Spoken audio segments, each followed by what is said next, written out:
ನಮಸ್ಕಾರ ಕದಂಬ ನ್ಯೂಸ್ಗೆ ಸ್ವಾಗತ. ನಾನು ಸೋನಿಕಾ ಸುದೇಶ್. ಮೊದಲಿಗೆ ಮುಖ್ಯಾಂಶಗಳು.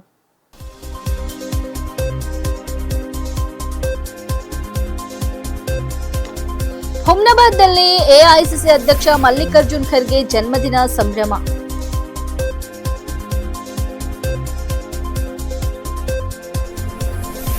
ಎಸ್ಐಆರ್ ಜಾಗೃತಿ ಮೂಡಿಸಲು ಅಧಿಕಾರಿಗಳಿಗೆ ಸೂಚನೆ. ಡಾಕ್ಟರ್ ಪಿಎಸ್ ವಸ್ತ್ರದ್.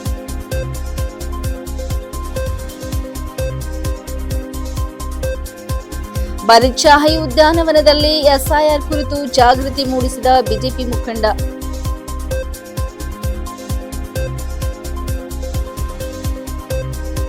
ಅತಿಕ್ರಮಣ ತೆರವಿಗೆ ಹೋದ ಅಧಿಕಾರಿಗಳ ಮೇಲೆ ಹಲ್ಲೆ. ಸುದ್ದಿಯ ವಿವರಗಳು. ಮಾಜಿ ಸಚಿವ ರಾಜಶೇಖರ್ ಪಾಟೀಲ್ ಅವರ ಹುಮ್ನಾಬಾದ್ ನಗರದ ಗೃಹ ಕಚೇರಿಯಲ್ಲಿ ಎಐಸಿಸಿ ಅಧ್ಯಕ್ಷ ಮಲ್ಲಿಕಾರ್ಜುನ್ ಖರ್ಗೆ ಅವರ 84ನೇ ಜನ್ಮದಿನವನ್ನು ಡಿಸಿಸಿ ಬ್ಯಾಂಕ್ ಉಪಾಧ್ಯಕ್ಷ ಅಭಿಷೇಕ್ ಪಾಟೀಲ್ ಅವರ ನೇತೃತ್ವದಲ್ಲಿ ಅದ್ದೂರಿಯಾಗಿ ಆಚರಿಸಲಾಯಿತು. ಕಾರ್ಯಕ್ರಮದಲ್ಲಿ ಕೇಕ್ ಕತ್ತರಿಸಿ ಪಟಾಕಿ ಸಿಡಿಸುವ ಮೂಲಕ ಸಂಭ್ರಮಾಚರಣೆ ನಡೆಸಲಾಯಿತು. ಬಳಿಕ ಸಾರ್ವಜನಿಕ ಆಸ್ಪತ್ರೆಗೆ ಭೇಟಿ ನೀಡಿ ರೋಗಿಗಳಿಗೆ ಹಣ್ಣು ಹಂಚುವ ಮೂಲಕ ಜನ್ಮದಿನವನ್ನು ಅರ್ಥಪೂರ್ಣವಾಗಿ ಆಚರಿಸಲಾಯಿತು. ಈ ಸಂದರ್ಭದಲ್ಲಿ ಡಿಸಿಸಿ ಬ್ಯಾಂಕ್ ಉಪಾಧ್ಯಕ್ಷ ಅಭಿಷೇಕ್ ಪಾಟೀಲ್ ಮಾತನಾಡಿ, ಭಾರತೀಯ ರಾಜಕೀಯಕ್ಕೆ ಹಾಗೂ ಕರ್ನಾಟಕದ ಅಭಿವೃದ್ಧಿಗೆ ಮಲ್ಲಿಕಾರ್ಜುನ್ ಖರ್ಗೆ ಅವರ ಕೊಡುಗೆ ಅಪಾರವಾಗಿದೆ. ವಿಶೇಷವಾಗಿ ಕಲ್ಯಾಣ ಕರ್ನಾಟಕ ಭಾಗದ ಸರ್ವತೋಮುಖ ಅಭಿವೃದ್ಧಿಗೆ 371 ವಿಶೇಷ ಸ್ಥಾನಮಾನ ಜಾರಿಗೆ ಅವರ ಪಾತ್ರ ಮಹತ್ವದಾಗಿದೆ. ಇದರ ಪರಿಣಾಮ ಈ ಭಾಗದ ಹಿಂದುಳಿದ ವರ್ಗದ ಜನರಿಗೆ ಶಿಕ್ಷಣ ಹಾಗೂ ಉದ್ಯೋಗ ಕ್ಷೇತ್ರದಲ್ಲಿ ಹೆಚ್ಚಿನ ಅವಕಾಶಗಳು ದೊರೆತಿವೆ ಎಂದು ಹೇಳಿದರು. ರಾಜಕೀಯ ಕ್ಷೇತ್ರದಲ್ಲಿಯೂ ಖರ್ಗೆ ಅವರು ತಮ್ಮ ವಿಶಿಷ್ಟ ನಾಯಕತ್ವದ ಮೂಲಕ ಅಚ್ಚಳಿಯದ ಛಾಪು ಮೂಡಿಸಿದ್ದು, ಅವರ ಸೇವೆ ಯುವ ನಾಯಕರಿಗೆ ಮಾದರಿಯಾಗಿದೆ ಎಂದು ಅಭಿಷೇಕ್ ಪಾಟೀಲ್ ಅಭಿಪ್ರಾಯಪಟ್ಟರು. ಈ ಸಂದರ್ಭದಲ್ಲಿ ಕಾಂಗ್ರೆಸ್ ಪಕ್ಷದ ಮುಖಂಡರು, ಕಾರ್ಯಕರ್ತರು ಹಾಗೂ ಅಭಿಮಾನಿಗಳು ಉಪಸ್ಥಿತರಿದ್ದು ಖರ್ಗೆ ಅವರಿಗೆ ಶುಭಾಶಯಗಳನ್ನು ಸಲ್ಲಿಸಿದರು.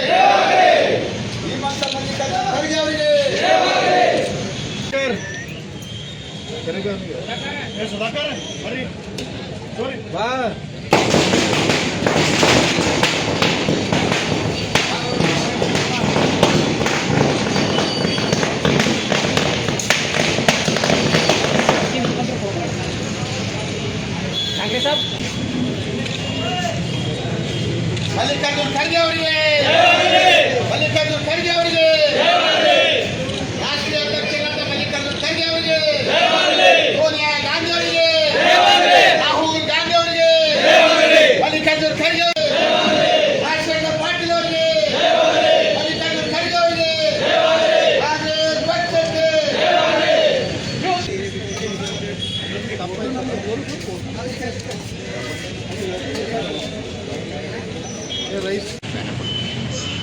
ಇವತ್ತಿನ ದಿವಸ ಹುಮ್ನಾಬಾದ್ ಕ್ಷೇತ್ರದಲ್ಲಿ ಹಬ್ಬದ ಸಂಭ್ರಮ ಇದೆ. ಯಾಕಂದರೆ ತಮಗೆಲ್ಲರಿಗೂ ಗೊತ್ತಿದ್ದಂಗೆ ಮಲ್ಲಿಕಾರ್ಜುನ್ ಖರ್ಗೆ ಸಾಹೇಬರು 84ನೇ ಹುಟ್ಟುಹಬ್ಬದು ನಾವೆಲ್ಲರೂ ಕಾರ್ಯಕರ್ತರು ಬ್ಲಾಕ್ ಕಾಂಗ್ರೆಸ್ ವತಿಯಿಂದ, ಯೂತ್ ಕಾಂಗ್ರೆಸ್ ವತಿಯಿಂದ, ಗ್ರಾಮೀಣ ಕಾಂಗ್ರೆಸ್ ವತಿಯಿಂದ ಮತ್ತು ಎಲ್ಲ ಹಿರಿಯರು ಕಾಂಗ್ರೆಸ್ ಕಾರ್ಯಕರ್ತರು, ಯುವಕರು, ನನ್ನ ಆತ್ಮೀಯರು ಎಲ್ಲರೂ ಸೇರಿ ಇವತ್ತು ನಾವೆಲ್ಲ ಅವರ ಹುಟ್ಟುಹಬ್ಬ ಆಚರಣೆ ಮಾಡ್ತಾಯಿದ್ದೀವಿ. ನಮಗೆಲ್ಲರಿಗೂ ತುಂಬ ಖುಷಿದು ವಿಷಯ ಇದೆ. ಯಾಕಂದರೆ ಇವತ್ತಿನ ದಿವಸ ಖರ್ಗೆ ಸಾಹೇಬರಂಥ ಧೀಮಂತ ನಾಯಕರು ನಮ್ಮೆಲ್ಲರ ಪರವಾಗಿ ಅಲ್ಲಿ ಡೆಲ್ಲಿಯಲ್ಲಾಗಲಿ ಕರ್ನಾಟಕದಲ್ಲಾಗಲಿ ಎಲ್ಲ ಕಡೆ ಅವರು ಸರ್ವಿಸ್ನಲ್ಲಿ ನಮ್ಮೆಲ್ಲರ ಸಲುವಾಗಿ ದುಡಿಮೆ ಮಾಡಿ ನಮ್ಮೆಲ್ಲರ ಸಲುವಾಗಿ ದುಡಿತಾ ಬಂದಿದ್ದಾರೆ. ತಮಗೆಲ್ಲರಿಗೂ ಗೊತ್ತಿದ್ದೇನೆ 371J ಕಲಮನ್ನು ತಂದರು. ಅದೇ ರೀತಿಯಾಗಿ ರೈಲ್ವೆ ಮಂತ್ರಿ ಆಗಿದ್ದಾಗ ಎಷ್ಟೊಂದು ಕೆಲಸ ಹುಮ್ನಾಬಾದಿಗೆ ರೈಲ್ವೆ ಸ್ಟೇಷನ್ ತಂದರು, ಕ್ಯಾನ್ಸರ್ ಹಾಸ್ಪಿಟಲು ಮತ್ತು ವಿವಿಧ ಯೋಜನೆಗಳು ತಂದು ಕಲ್ಯಾಣ ಕರ್ನಾಟಕ ಭಾಗಕ್ಕೆ ಅವರು ಒಂದು ಡೆವಲಪ್ಮೆಂಟಿಂದ ಮಾದರಿ ಮಾಡಿ ತೋರಿಸಿದ್ದಾರೆ. ಅದೇ ರೀತಿಯಾಗಿ ಅವರಿಗೆ ಎಲ್ಲರ ಕಾರ್ಯಕರ್ತರ ಪರವಾಗಿ, ನಮ್ಮ ಪರವಾಗಿ ಅವರಿಗೆ ಒಂದು ಹುಟ್ಟುಹಬ್ಬದ ಶುಭಾಶಯ ಹೇಳುತ್ತ ಆ ದೇವರವರಿಗೆ ಆಯುರು, ಆರೋಗ್ಯ, ಆಯುಷ್ಯ ಪಟ್ಟು ಕಾಪಾಡಿ ಅಂತ ನನ್ನ ಮಾತನ್ನು ಮುಗಿಸ್ತೀನಿ. ಧನ್ಯವಾದ. ಗ್ರಾಮ ಹಾಗೂ ನಗರ ಪ್ರದೇಶಗಳಲ್ಲಿ ಎಸ್ಐಆರ್ ಅರ್ಜಿ ಭರ್ತಿ ಕುರಿತು ಮತದಾರರಲ್ಲಿ ಹೆಚ್ಚಿನ ಅರಿವು ಮೂಡಿಸಲು ಎಲ್ಲ ಇಲಾಖೆಗಳ ಅಧಿಕಾರಿಗಳು ನಿರಂತರವಾಗಿ ಕಾರ್ಯನಿರ್ವಹಿಸಬೇಕು ಎಂದು ರಾಜ್ಯ ಸ್ವೀಪ್ ನೋಡಲ್ ಅಧಿಕಾರಿ ಡಾಕ್ಟರ್ ಪಿಎಸ್ ವಸ್ತ್ರದ್ ಸೂಚಿಸಿದರು. ಜಿಲ್ಲಾಧಿಕಾರಿಗಳ ಸಮ್ಮುಖದಲ್ಲಿ ನಡೆದ ಸ್ವೀಪ್ ಜಾಗೃತಿ ಕಾರ್ಯಕ್ರಮ ಹಾಗೂ ಎಸ್ಐಆರ್ ಪರಿಶೀಲನಾ ಸಭೆಯಲ್ಲಿ ಮಾತನಾಡಿದ ಅವರು, ಜಿಲ್ಲೆಯಲ್ಲಿ ಈಗಾಗಲೇ 66% ಎಸ್ಐಆರ್ ಡಿಜಿಟೈಸೇಷನ್ ಪೂರ್ಣಗೊಂಡಿದ್ದು ಉಳಿದ 34% ಕಾರ್ಯವನ್ನು ಮುಂದಿನ 4 ದಿನಗಳಲ್ಲಿ ಪೂರ್ಣಗೊಳಿಸುವಂತೆ ತಿಳಿಸಿದರು. ಬಿಎಲ್ಒ ಹಾಗೂ ಸೂಪರ್ವೈಸರ್ಗಳಿಗೆ ಸಹಕಾರವಾಗುವಂತೆ ಎಲ್ಲ ಇಲಾಖಾ ಅಧಿಕಾರಿಗಳು ಗ್ರಾಮ ಮತ್ತು ನಗರ ಪ್ರದೇಶಗಳಲ್ಲಿನ ಹೆಚ್ಚಿನ ಸಂಖ್ಯೆಯಲ್ಲಿ ಅರ್ಜಿಗಳನ್ನು ಭರ್ತಿ ಮಾಡಿಸಿ ಹಿಂದಿರುಗಿಸುವ ನಿಟ್ಟಿನಲ್ಲಿ ಜಾಗೃತಿ ಮೂಡಿಸಬೇಕೆಂದರು. ಎಲ್ಲಾ ಕಾಲೇಜುಗಳಲ್ಲಿ ಎಲೆಕ್ಟೋರಲ್ ಲಿಟರಸಿ ಕ್ಲಬ್ಗಳನ್ನು ಸ್ಥಾಪಿಸಲಾಗಿದ್ದು ಅರ್ಹ ಯುವ ಮತದಾರರನ್ನು ಮತದಾರರ ಪಟ್ಟಿಗೆ ಸೇರ್ಪಡೆಗೊಳಿಸಲು ವಿಶೇಷ ಅಭಿಯಾನ ನಡೆಸುವಂತೆ ಕರೆ ನೀಡಿದರು. ದಿವ್ಯಾಂಗರು, ತೃತೀಯ ಲಿಂಗಿಗಳು ಹಾಗೂ ವೃದ್ಧಾಶ್ರಮಗಳಲ್ಲಿ ವಾಸಿಸುವವರಿಗೂ ಎಸ್ಐಆರ್ ಕುರಿತು ಮಾಹಿತಿ ತಲುಪಿಸುವಂತೆ ಸೂಚಿಸಿದರು. ಜಿಲ್ಲಾಧಿಕಾರಿ ಶಿಲ್ಪಾ ಶರ್ಮಾ ಮಾತನಾಡಿ, ಸ್ವೀಪ್ ಕುರಿತಂತೆ ಹಲವು ತರಬೇತಿಗಳನ್ನು ಆಯೋಜಿಸಲಾಗುತ್ತಿದ್ದು ಸಂಬಂಧಪಟ್ಟ ಅಧಿಕಾರಿಗಳು ಕಡ್ಡಾಯವಾಗಿ ಭಾಗವಹಿಸಬೇಕು ಎಂದು ತಿಳಿಸಿದರು. ಸಭೆಯ ಬಳಿಕ ಎಸ್ಐಆರ್ ಜಾಗೃತಿ ಅಂಗವಾಗಿ ಆಯೋಜಿಸಿದ್ದ ಸಹಿ ಅಭಿಯಾನದಲ್ಲಿ ಅಧಿಕಾರಿಗಳು ಭಾಗವಹಿಸಿ ಸಹಿ ಹಾಕಿದರು. ಮತದಾರರ ಪಟ್ಟಿಯ ವಿಶೇಷ ಸಮಗ್ರ ಪರಿಷ್ಕರಣೆ ಎಸ್ಐಆರ್ ಅಭಿಯಾನದ ಅಂಗವಾಗಿ ಬಿಜೆಪಿ ಮುಖಂಡ ಈಶ್ವರ್ ಸಿಂಗ್ ಠಾಕೂರ್ ಅವರು ನಗರದ ಬರಿಶಾಹಿ ಉದ್ಯಾನವನದಲ್ಲಿ ಜಾಗೃತಿ ಕಾರ್ಯಕ್ರಮ ನಡೆಸಿ ಬೆಳಗಿನ ವಾಯುವಿಹಾರಕ್ಕೆ ಆಗಮಿಸಿದ ಸಾರ್ವಜನಿಕರಿಗೆ ಎಸ್ಐಆರ್ ಪ್ರಕ್ರಿಯೆಯ ಮಹತ್ವದ ಕುರಿತು ಅರಿವು ಮೂಡಿಸಿದರು. ಭಾರತದ ಚುನಾವಣಾ ಆಯೋಗ ಕೈಗೊಂಡಿರುವ ಮತದಾರರ ಪಟ್ಟಿಯ ವಿಶೇಷ ಸಮಗ್ರ ಪರಿಷ್ಕರಣೆ ಪ್ರಕ್ರಿಯೆಯಲ್ಲಿ ಪ್ರತಿಯೊಬ್ಬ ಅರ್ಹ ಮತದಾರರು ಕಡ್ಡಾಯವಾಗಿ ಭಾಗವಹಿಸಬೇಕು ಎಂದು ಮನವಿ ಮಾಡಿದರು. ಚುನಾವಣಾ ಆಯೋಗ ನೀಡಿರುವ ಎಣಿಕೆ ಎನ್ಯುಮರೇಷನ್ ನಮೂನೆಯನ್ನು ಸರಿಯಾಗಿ ಮತ್ತು ಸಂಪೂರ್ಣವಾಗಿ ಭರ್ತಿ ಮಾಡಿ ನಿಗದಿತ ಅವಧಿಯೊಳಗೆ ಸಂಬಂಧಿತ ಬೂತ್ ಮಟ್ಟದ ಅಧಿಕಾರಿಗಳಿಗೆ ಬಿಎಲ್ಒ ಸಲ್ಲಿಸುವಂತೆ ಕರೆ ನೀಡಿದರು. ಮತದಾರರ ಪಟ್ಟಿಯಲ್ಲಿ ಯಾವುದೇ ಅರ್ಹ ಮತದಾರರ ಹೆಸರು ಕೈತಪ್ಪಿದಂತೆ ನೋಡಿಕೊಳ್ಳುವುದು ಪ್ರತಿಯೊಬ್ಬ ನಾಗರಿಕರ ಜವಾಬ್ದಾರಿಯಾಗಿದೆ. ಸರಿಯಾದ ಮಾಹಿತಿ ನೀಡುವುದರಿಂದ ಮತದಾರರ ಪಟ್ಟಿ ಇನ್ನಷ್ಟು ನಿಖರವಾಗಲು ಸಹಕಾರಿಯಾಗುತ್ತದೆ ಎಂದು ತಿಳಿಸಿದರು. ಬರಿಶಾಹಿ ಉದ್ಯಾನವನಕ್ಕೆ ವಾಯುವಿಹಾರಕ್ಕೆ ಆಗಮಿಸಿದ ಸಾರ್ವಜನಿಕರೊಂದಿಗೆ ನೇರವಾಗಿ ಸಂವಾದ ನಡೆಸಿದ ಈಶ್ವರ್ ಸಿಂಗ್ ಠಾಕೂರ್ ಎಸ್ಐಆರ್ ಪ್ರಕ್ರಿಯೆಗೆ ಸಂಬಂಧಿಸಿದ ಅನುಮಾನಗಳಿಗೆ ಉತ್ತರ ನೀಡಿದರು. ಮತದಾರರ ಪಟ್ಟಿಯ ಪರಿಷ್ಕರಣೆಯಲ್ಲಿ ಸಕ್ರಿಯವಾಗಿ ಪಾಲ್ಗೊಂಡು ಪ್ರಜಾಪ್ರಭುತ್ವವನ್ನು ಬಲಪಡಿಸುವಂತೆ ಅವರು ಮನವಿ ಮಾಡಿದರು. ಜಾಗೃತಿ ಅಭಿಯಾನದ ವೇಳೆ ಸಾರ್ವಜನಿಕರಿಗೆ ಎಸ್ಐಆರ್ ಕುರಿತು ಮಾಹಿತಿ ನೀಡಲಾಗಿದ್ದು ಎಣಿಕೆ ನಮೂನೆಗಳನ್ನು ಸಮಯಕ್ಕೆ ಸರಿಯಾಗಿ ಭರ್ತಿ ಮಾಡಿ ಬಿಎಲ್ಒಗಳಿಗೆ ಸಲ್ಲಿಸುವ ಮೂಲಕ ಮತದಾರರ ಪಟ್ಟಿಯ ಪರಿಷ್ಕರಣೆ ಯಶಸ್ವಿಗೊಳಿಸುವಂತೆ ಮನವಿ ಮಾಡಲಾಯಿತು.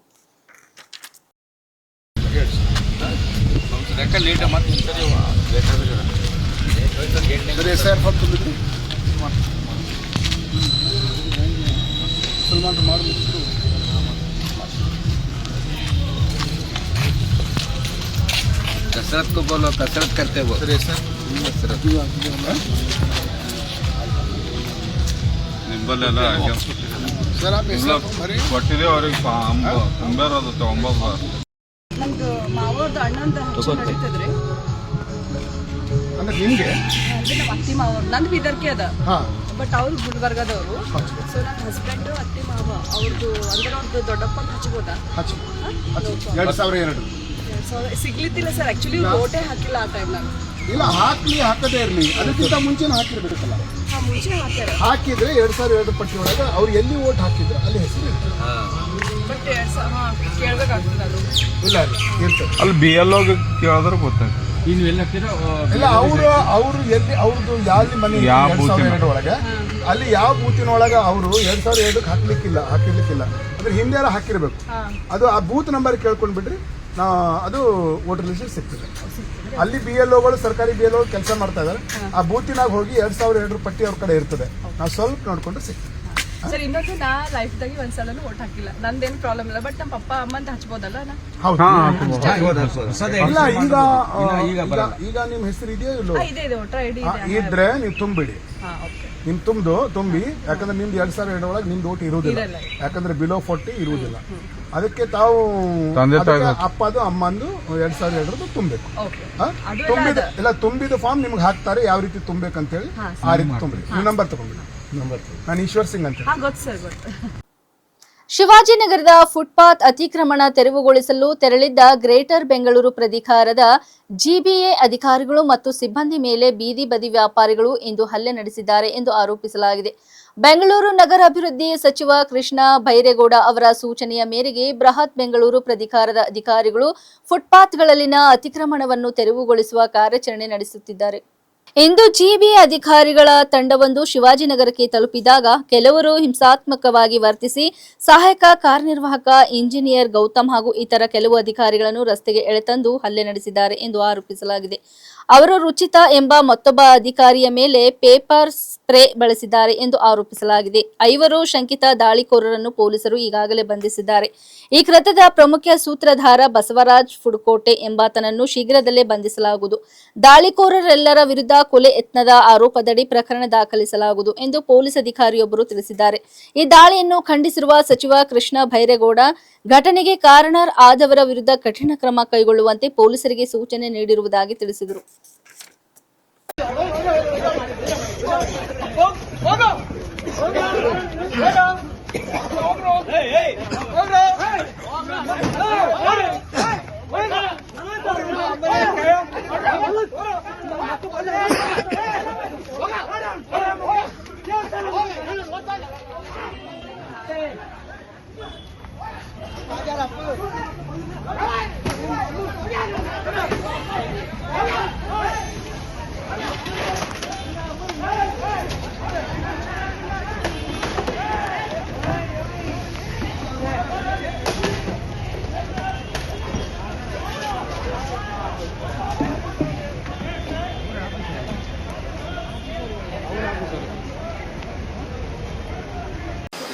ಬೆಂಗಳೂರಿನಾದ್ಯಂತ ಸುರಕ್ಷಾ ಪಾದಚಾರಿ ಮಾರ್ಗ ಸೇಫ್ ಫುಟ್ಪಾತ್ ಕ್ಯಾಂಪೇನು ನಡೀತಾ ಬಂದಿದೆ.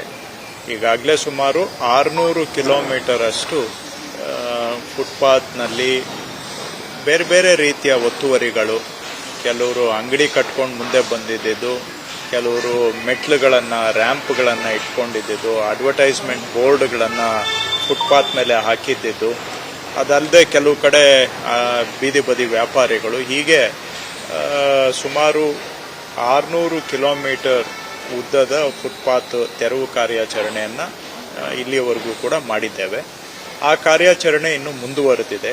ಈ ಸಂದರ್ಭದಲ್ಲಿ ಕಮರ್ಷಿಯಲ್ ಸ್ಟ್ರೀಟ್ ಹತ್ರ ಇವತ್ತು ಕಾರ್ಯಾಚರಣೆ ಮಾಡುವಂತಹ ಸಂದರ್ಭದಲ್ಲಿ ಅಲ್ಲಿ ಕೆಲವು ಅವರು ಅಲ್ಲೇನು ಬೀದಿ ಬದಿ ವ್ಯಾಪಾರಿಗಳು ಅಲ್ಲ, ಬಹುಶಃ ಅವ್ರ ಹತ್ರ ಇವರೇನೋ ಅವರನ್ನ ಶೋಷಣೆ ಮಾಡುವಂತ ಒಬ್ಬರು ಗ್ಯಾಂಗ್ ಸೇರಿಕೊಂಡು ಬೀದಿ ಬದಿ ವ್ಯಾಪಾರಿಗಳನ್ನು ಕೂಡ ಅವರನ್ನು ಉದ್ರೇಕ ಮಾಡಿ ನಮ್ಮ ಅಧಿಕಾರಿಗಳು ಮಾಧವರಾವು, ಸಾವಿತ್ರಿ, ಈ ರೀತಿ ಅಧಿಕಾರಿಗಳು ಮತ್ತು JCB ಟ್ರ್ಯಾಕ್ಟರ್ ಡ್ರೈವರ್ಸು ಇವ್ರ ಮೇಲೆ ಗಂಭೀರವಾದಂಥ ಹಲ್ಲೆಯನ್ನ ಮಾಡಿದ್ದಾರೆ. ಇಬ್ಬರು ನಮ್ಮ ಈ ಟ್ರ್ಯಾಕ್ಟರ್ ಡ್ರೈವರು ಮತ್ತು JCB ಡ್ರೈವರು ಆಲ್ರೆಡಿ ಅವರು ಹಾಸ್ಪಿಟಲಲ್ಲಿ ಇದ್ದಾರೆ. ಈ ನಮ್ಮ ಬೇರೆ ಅಧಿಕಾರಿಗಳ ಮೇಲೆ ಪೆಪ್ಪರ್ ಸ್ಪ್ರೇ ಅನ್ನು ಕೂಡ ಬಳಸಿದ್ದಾರೆ. ಅವರು ಈ ಕ್ಷಣದವರೆಗೆ ಇಲ್ಲಿಯವರೆಗೂ ಕೂಡ ಪೊಲೀಸ್ ಸ್ಟೇಷನ್ನಲ್ಲಿ ಇದ್ದರು. ಅವ್ರಿಗೆ ನಾನು ನಮ್ಮ ಕಮಿಷನರ್ಗೆ ಹೇಳಿದ್ದೇನೆ, ಅವ್ರಿಗೂ ಆಸ್ಪತ್ರೆಯಲ್ಲಿ ಚೆಕಪ್ಗೆ ಕಳಿಸ್ಕೊಡಿ ಅಂತ. ಅವರು ಈಗ ಆಸ್ಪತ್ರೆಗೆ ಚೆಕಪ್ಗೆ ಹೋಗಿದ್ದಾರೆ. ಇದರಲ್ಲಿ ಅವರು ಬಸವರಾಜ್ ಅನ್ನೋರು ಒಂಥರ ಇದರ ಗ್ಯಾಂಗ್ ಲೀಡರ್ ಅನ್ನೋ ಹಾಗೆ ಕಾಣುತ್ತೆ. ಬಹುಶಃ ಅವರು ಇಲ್ಲಿ ವ್ಯವಸ್ಥಿತವಾಗಿ ಈ ಪಾದಚಾರಿ ಮಾರ್ಗಗಳನ್ನು ಒತ್ತುವರಿ ಮಾಡೋದು, ಆ ಒತ್ತುವರಿ ಮಾಡಿಸೋದು ಬೇರೆಯವ್ರ ಕೈಲಿ, ಮತ್ತು ಅವ್ರಿಗೆ ಇವರು ರಕ್ಷಣೆ ಕೊಟ್ಟು ಅವ್ರ ಹತ್ರ ವಸೂಲಿ ಮಾಡುವಂತಹದ್ದು ಬಹುಶಃ ಈ ರೀತಿ ಎಲ್ಲ ಇರಬಹುದು ಅಂತ ನನಗೆ ಅನುಮಾನ ಕಾಣ್ತಾ ಇದೆ. ಅವರು ನೇತೃತ್ವದಲ್ಲಿ ಈ ರೀತಿ ಅಸಾಲ್ಟ್ ಅನ್ನ ಮಾಡಿದ್ದಾರೆ, ನಮ್ಮ ಗಂಭೀರ ಹಲ್ಲೆಯನ್ನ ಮಾಡಿದ್ದಾರೆ. ಈಗ ಆಲ್ರೆಡಿ 10 ಜನವನ್ನ ಪೊಲೀಸರು ಯಾರ್ಯಾರು ಈ ಹಲ್ಲೆಯಲ್ಲಿ ಭಾಗಿಯಾಗಿದ್ರು 10 ಜನಗಳನ್ನ ಕರ್ಕೊಂಡು ಬಂದಿದ್ದಾರೆ. ಬಸವರಾಜ್ ಅನ್ನೋರು ಇನ್ನೂ ಸಿಕ್ಕಿಲ್ಲ. ಈಗ ತಕ್ಷಣ ಅವರನ್ನು ಕೂಡ ಅರೆಸ್ಟ್ ಮಾಡಬೇಕು ಅಂತ ನಾನು ಪೊಲೀಸವ್ರಿಗೆ ಮಾತಾಡಿದ್ದೇನೆ. ಪೊಲೀಸ್ ಕಮಿಷನರ್ಗೂ ಮಾತಾಡಿದ್ದೇನೆ, DCPಗೆ ಮಾತಾಡಿದ್ದೇನೆ, ನಮ್ಮ ಸಿಬ್ಬಂದಿಯವ್ರಿಗೂ ಮಾತಾಡಿದ್ದೇನೆ. ನಮ್ಮ ಕಮಿಷನರು ಕೂಡ ಪೊಲೀಸ್ ಸ್ಟೇಷನ್ನಲ್ಲೇ ಹಾಲಿ ಇದ್ದಾರೆ. ಸೊ ಆ ಬಸವರಾಜ್ ಅನ್ನೋರ್ನು ಕೂಡಲೇ ಅರೆಸ್ಟ್ ಮಾಡಬೇಕು ಅಂತ ಸೂಚನೆ ಕೊಟ್ಟಿದ್ದೇನೆ. ಮತ್ತು ಅವ್ರ ಮೇಲೆ ಗೂಂಡಾ ಕೇಸನ್ನು ಹಾಕಬೇಕು ಅಂತಲೂ ನಾನು ಸೂಚನೆ ಕೊಟ್ಟಿದ್ದೇನೆ. ಹಾಗೂ ಬೇರೆ ಯಾರ್ಯಾರು ಈ ಪೆಪ್ಪರ್ ಸ್ಪ್ರೇ ಮಾಡಿದ್ದಾರೆ ಮತ್ತು ಬೇರೆ ಸಾಮಗ್ರಿಗಳನ್ನು ತಗೊಂಡು ನಮ್ಮ ಸಿಬ್ಬಂದಿಯನ್ನು ಹೊಡೆದಿದ್ದಾರೆ, ಅವರೆಲ್ಲರ ಮೇಲೆ 307 ಸೆಕ್ಷನ್ನನ್ನೇ ಹಾಕಬೇಕು ಅಂತಲೂ ನಾನು ಪೊಲೀಸವ್ರಿಗೆ ತಾಕೀತು ಮಾಡಿದ್ದೇನೆ. ಯಾಕಂದರೆ ಅವರು ಗಂಭೀರ ಹಲ್ಲೆಯನ್ನೇ ಮಾಡಿದ್ದಾರೆ. ಹಾಗಾಗಿ ಇದರಲ್ಲಿ 307 ಸೆಕ್ಷನ್ನನ್ನೇ ಹಾಕಿ ಅವ್ರ ಮೇಲೆ ಕೇಸನ್ನು ದಾಖಲು ಮಾಡಬೇಕು ಅಂತ ಸೂಚನೆ ಕೊಟ್ಟಿದ್ದೇನೆ. ಕೇಂದ್ರ ಶಿಕ್ಷಣ ಸಚಿವ ಧರ್ಮೇಂದ್ರ ಪ್ರಧಾನ್ ಅವರ ರಾಜೀನಾಮೆಗೆ ಆಗ್ರಹಿಸಿ ಕಾಂಗ್ರೆಸ್ ನೇತೃತ್ವದ ವಿರೋಧ ಪಕ್ಷಗಳ ಸಂಸದರು ಸಂಸತ್ ಆವರಣದಿಂದ ಪ್ರಧಾನಿ ನಿವಾಸದತ್ತ ಇಂದು ಪಾದಯಾತ್ರೆ ನಡೆಸಿ ಕೇಂದ್ರ ಸರ್ಕಾರದ ವಿರುದ್ಧ ತೀವ್ರ ಪ್ರತಿಭಟನೆ ನಡೆಸಿದರು. ಪ್ರತಿಭಟನೆಯಲ್ಲಿ ಕಾಂಗ್ರೆಸ್ ಅಧ್ಯಕ್ಷ ಹಾಗೂ ರಾಜ್ಯಸಭೆಯ ವಿರೋಧ ಪಕ್ಷದ ನಾಯಕ ಮಲ್ಲಿಕಾರ್ಜುನ್ ಖರ್ಗೆ, ಲೋಕಸಭೆಯ ವಿರೋಧ ಪಕ್ಷದ ನಾಯಕ ರಾಹುಲ್ ಗಾಂಧಿ ಸೇರಿದಂತೆ ಇಂಡಿಯಾ ಮೈತ್ರಿಕೂಟದ ಹಲವು ಸಂಸದರು ಭಾಗವಹಿಸಿದರು. ಈ ವೇಳೆ ಪ್ರತಿಭಟನಾಕಾರರು ಕೇಂದ್ರ ಸರ್ಕಾರದ ಯುವಜನ ವಿರೋಧಿ ನೀತಿಗಳನ್ನು ಖಂಡಿಸಿ ಘೋಷಣೆಗಳನ್ನು ಕೂಗಿದರು. ಶಿಕ್ಷಣ ವ್ಯವಸ್ಥೆ, ಯುವಕರ ಉದ್ಯೋಗ ಹಾಗೂ ವಿದ್ಯಾರ್ಥಿಗಳ ಹಿತಾಸಕ್ತಿಗೆ ಸಂಬಂಧಿಸಿದ ವಿಷಯಗಳಲ್ಲಿ ಕೇಂದ್ರ ಸರ್ಕಾರ ವಿಫಲವಾಗಿದೆ ಎಂದು ಆರೋಪಿಸಿದ ಅವರು ಧರ್ಮೇಂದ್ರ ಪ್ರಧಾನ್ ಕೂಡಲೇ ಸಚಿವ ಸ್ಥಾನಕ್ಕೆ ರಾಜೀನಾಮೆ ನೀಡಬೇಕು ಎಂದು ಒತ್ತಾಯಿಸಿದರು. ಪ್ರಧಾನಿ ನಿವಾಸದತ್ತ ಮೆರವಣಿಗೆ ನಡೆಸಲು ಯತ್ನಿಸಿದ ವೇಳೆ ದೆಹಲಿಯಲ್ಲಿ ಭದ್ರತಾ ವ್ಯವಸ್ಥೆಯನ್ನು ಬಿಗಿಗೊಳಿಸಲಾಗಿದ್ದು ಪ್ರತಿಭಟನೆ ಶಾಂತಿಯುತವಾಗಿ ನಡೆಯಿತು. ಕಾಂಗ್ರೆಸ್ ಸೇರಿದಂತೆ ವಿರೋಧ ಪಕ್ಷಗಳು ಯುವಕರ ಸಮಸ್ಯೆಗಳ ಕುರಿತು ತಮ್ಮ ಹೋರಾಟ ಮುಂದುವರಿಯಲಿದೆ ಎಂದು ತಿಳಿಸಿವೆ.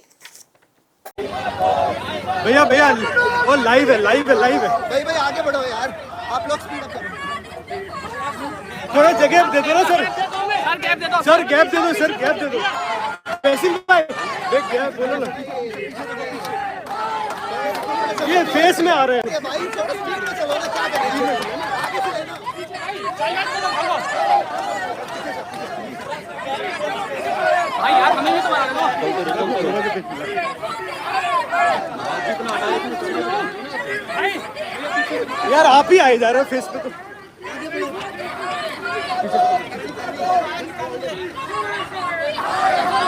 भैया गाड़ी आ रहा है यार देखना लाइव चल रहा है सही लाइव पूछो ना सही चल रहा है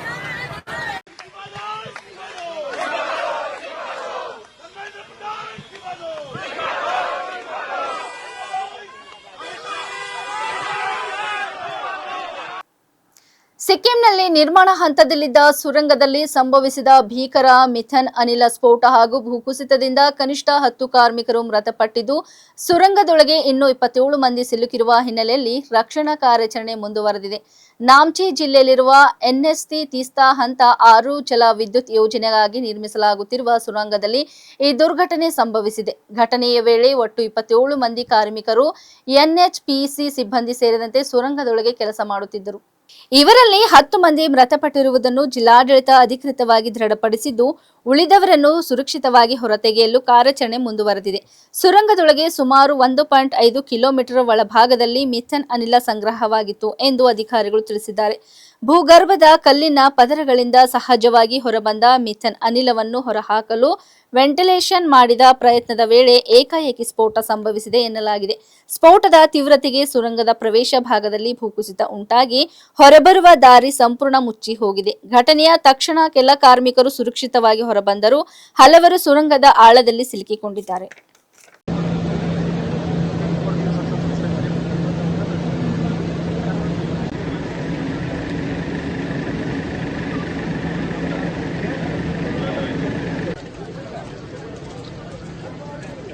सर ये कौन सा स्पॉट है? सर ये कौन सा स्पॉट है?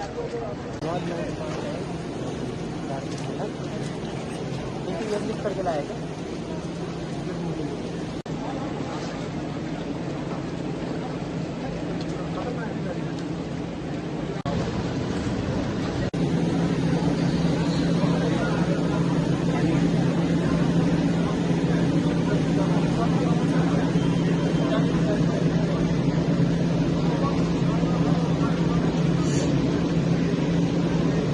हेलो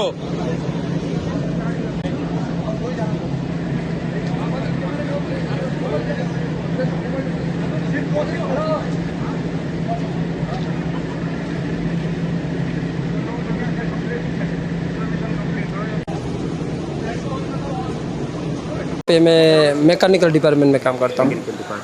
तो कल क्या हुआ था, आप लोगों को क्या दिखाई दिया, क्या सुनाई दिया था? कल दिखाई बोलने से जो अंदर में गैस ब्लास्टिंग हुआ तो उसी में बहुत आदमी का मौत हो गया, ठीक है। तो सारे आदमी अभी तो फंसा हुआ है, अभी कुछ आदमी निकला होगा कल रात से, ठीक है।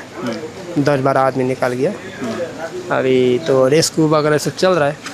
ठीक है। अभी भी ये लोग NDF वगैरह ये सब माने ये सब काम दाम कर रहे हैं, अपना कोशिश कर रहे हैं सब निकालने के लिए। पूरा पूरी अभी तक निकला नहीं है, ठीक है, तो चल रहा है अभी तक ये सब। तो मतलब आप लोग पटेल इंजीनियरिंग में है। तो यहाँ का व्यवस्था कैसा है आप लोगों को? इधर का व्यवस्था अच्छा नहीं है, बहुत स्थिति खराब है, ठीक है। इस स्थिति में काम करने के लिए सारे आदमी डरते हैं, लेकिन एक्शन कोई नहीं है, लोग लेते नहीं है, ठीक है। ಇಲ್ಲಿವರೆಗೆ ಸುದ್ದಿ ಕೊಟ್ಟಿದ್ದು ನಾನು ಸೋನಿಕಾ ಸುದೇಶ್. ಮುಂದಿನ ಸುದ್ದಿಯೊಂದಿಗೆ ಮತ್ತೆ ಭೇಟಿಯಾಗೋಣ. ವಂದನೆಗಳು.